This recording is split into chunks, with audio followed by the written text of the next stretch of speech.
Hello friends, मैं हूं doctor Himanshu Agarwal. मैं रूमेटोलॉजिस्ट हूं दिल्ली में। आज हम आपसे HLA-B27 जो एंकीलोजिंग स्पॉन्डिलाइटिस का एक महत्वपूर्ण डायग्नोस्टिक टेस्ट है उसके विषय में चर्चा करेंगे। HLA-B27 की एक 5 ऐसी बातें हैं जो पेशेंट्स हमसे डे टू डे प्रैक्टिस में पूछते हैं। इन 5 बातों को सभी पेशेंट्स को जानना बहुत ज़रूरी है। सो पहली बात, HLA-B27 होता क्या है। HLA-B27 एक जीन है जो एंकीलोजिंग स्पॉन्डिलाइटिस पेशेंट्स में कॉमनली प्रेजेंट होता है। 90% एंकीलोजिंग स्पॉन्डिलाइटिस के मरीजों में ये जीन मौजूद होता है। ये जीन आपको आपके पेरेंट्स के द्वारा ट्रांसमिट होता है, यानी आपके मदर या फादर से आपको ट्रांसमिट होता है। सो अगर आपको HLA-B27 पॉजिटिव है तो आप आइदर आपके मम्मी को या आपके फादर को ये जीन प्रेजेंट होगा। दूसरा कॉमन सवाल या बात जो ज़रूरी है जानना वो है, क्या अगर हमें HLA-B27 पॉजिटिव है तो इज़ इट नेसेसरी कि हमें एंकीलोजिंग स्पॉन्डिलाइटिस होगा? क्या ये अनिवार्य है कि HLA-B27 होने पर आपको एंकीलोजिंग स्पॉन्डिलाइटिस होगा ही होगा? तो ये मैं बताना चाहूँगा, HLA-B27 जीन 4 से 6% नॉर्मल पॉपुलेशन में पाया जाता है। यानी अगर हम 100 लोगों का रैंडम टेस्ट करेंगे HLA-B27 का तो उनमें से 4 से 5 लोगों का ये जीन पॉजिटिव आएगा। अब इन 4 से 5 लोगों में से 90% लोगों को एंकीलोजिंग स्पॉन्डिलाइटिस या कोई भी बीमारी नहीं होगी। सो दैट मीन्स अगर आप 100 लोगों का टेस्ट कराएं, उनमें 4 लोगों का टेस्ट पॉजिटिव होगा, या 4 या 5, और उनमें से 90% को ये जीन साइलेंट होगी, यानी कोई बीमारी या कोई प्रॉब्लम क्रिएट नहीं करेगी। सो सिर्फ 0.5% लोगों में ही बीमारी एंकीलोजिंग वाली बनेगी। तो 100 में से 0.5% को एंकीलोजिंग स्पॉन्डिलाइटिस रैंडम पॉपुलेशन में हो सकता है। सो ये ज़रूरी नहीं कि आपको जीन प्रेजेंट तो आपको एंकीलोजिंग स्पॉन्डिलाइटिस होना नेसेसरी है। तीसरी बात बहुत ज़रूरी है, क्या अगर हमें HLA-B27 नेगेटिव हो तो भी क्या हमें एंकीलोजिंग स्पॉन्डिलाइटिस हो सकता है? जी हाँ, ये जीन एंकीलोजिंग स्पॉन्डिलाइटिस में 90% लोगों में पाई जाती है।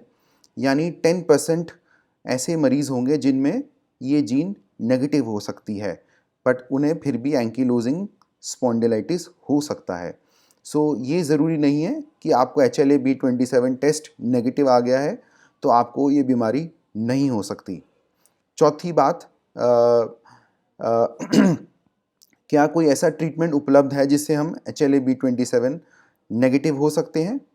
आजकल बहुत सारे एड्स हम देखते हैं, मार्केटिंग एजेंसीज देखते हैं, बहुत सारे ये लोग क्लेम कर रहे हैं कि हम अपनी ट्रीटमेंट से HLA-B27 नेगेटिव कर सकते हैं।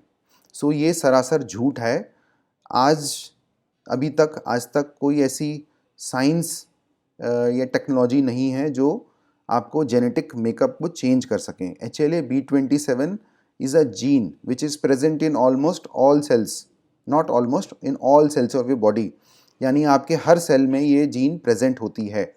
तो कोई भी ऐसी वर्ल्ड में टेक्नोलॉजी या कोई साइंस में ऐसी नहीं है जिसके द्वारा हम आपके हर सेल से ये जीन निकाल सकें। कोई जेनेटिक ट्रांसप्लांट का, कोई बोन मैरो ट्रांसप्लांट अभी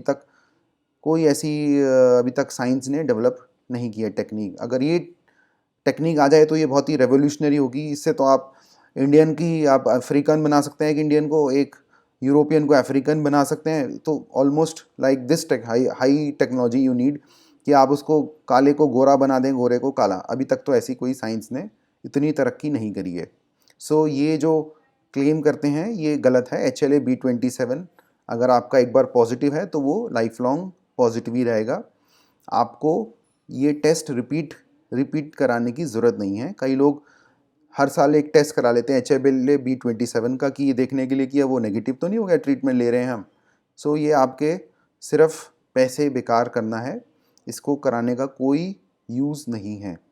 पांचवी और बहुत ही इंपॉर्टेंट बात, क्या अगर हमें एंकीलोजिंग स्पॉन्डिलाइटिस है तो क्या हमें अपने बच्चों का भी टेस्ट कराना चाहिए HLA-B27 का? तो देखिए, ये एक जीन है जिसके चांसेस हैं कि जो भी एक बच्चा पैदा होता है तो वो 50% जीन्स अपने मदर के लेता है, 50% फादर के। तो ये चांस है कि जो आपका बच्चा होगा उसमें 50% चांसेस हैं कि आपके जीन जाएंगे, तो वो HLA-B27 पॉजिटिव हो सकता है। सो 50% चांस ऑफ ट्रांसमिशन। बट ये जीन होने का मतलब ये नहीं कि उसको बीमारी होगी ही होगी। 90% जैसा मैंने बताया, ये जीन होते हुए भी आपको एंकीलोजिंग स्पॉन्डिलाइटिस ज़रूरी नहीं हो, और 90% लोगों में ऐसा ही होता है। सो क्या फ़ायदा इससे टेस्ट कराने का, जो प्रेजेंट होने की से ये आपको गारंटी नहीं है या मैंडेटरी नहीं है कि आपको बीमारी हो। और एक और बात है, अगर आप अपने बच्चों का टेस्ट कराते हैं और वो पॉजिटिव आ जाता है, जो कि 50% चांस है वो आएगा, तो उससे आपको अननेसेसरी एंजाइटी, फियर क्रिएट होता है आप में भी और आपके बच्चों में भी, कि ये आपका जीन पॉजिटिव है तो हमें ये बीमारी होने वाली है या हो सकती है। तो आप बेकार ये टेस्ट ना कराएं अपने बच्चों का जब तक उन्हें कोई लक्षण ना हो इस बीमारी का। सो यही मैं कहना चाहूँगा, आप HLA-B27 से डरिए मत। ये एक जीन है, ये कोई बीमारी नहीं है। HLA-B27 कोई एक बीमारी नहीं है, एक जीन है जो आपको एंकीलोजिंग स्पॉन्डिलाइटिस होने के चांसेस को बढ़ाती है। कई लोग हमें OPD में यही इंट्रोडक्शन देते हैं कि हमें HLA-B27 पॉजिटिव हैं। सो ये कोई आपका कोई विशेषता नहीं है आप में, ये एक जीन है जो आपको हो सकती है, होने दीजिए। अगर आपको ये जीन है भी तो कोई डरने की बात नहीं है। आप 90% चांसेस होंगे कि आपको कोई बीमारी नहीं बनेगी। आई होप आपका कुछ सवालों का आंसर या कुछ बातें HLA-B27 को लेके मैंने क्लियर करी होंगी। And don't be afraid and be healthy. Thank you.